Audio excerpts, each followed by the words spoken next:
Good morning, everyone.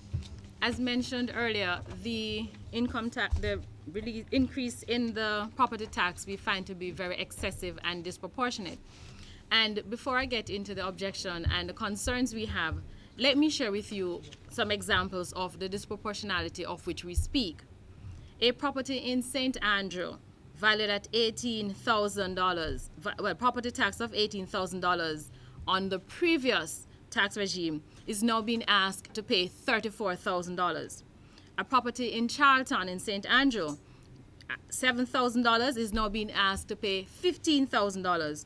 We go to Mandeville, where a property tax on a property of $162,000 have increased to over $400,000. In St. Elizabeth, the increase has gone from $18,500 to $23,000.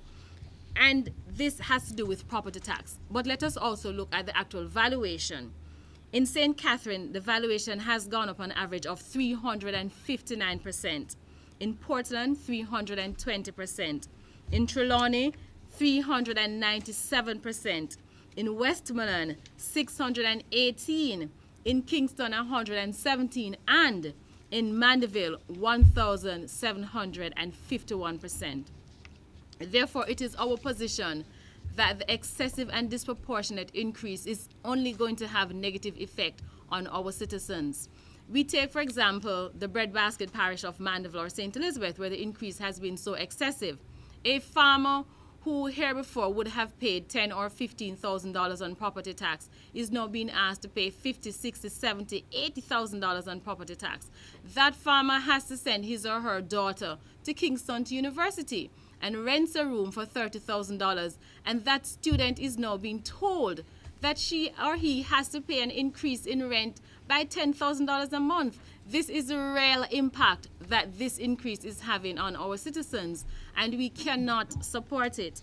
The fact of the matter is the government wants us to believe that with the difference or the change in the band or the percentage, that significant persons will benefit. Of the over 800,000 persons on the tax roll, over 200 persons will have some benefit. And we're happy for those persons, 200,000 persons, and we're happy for them.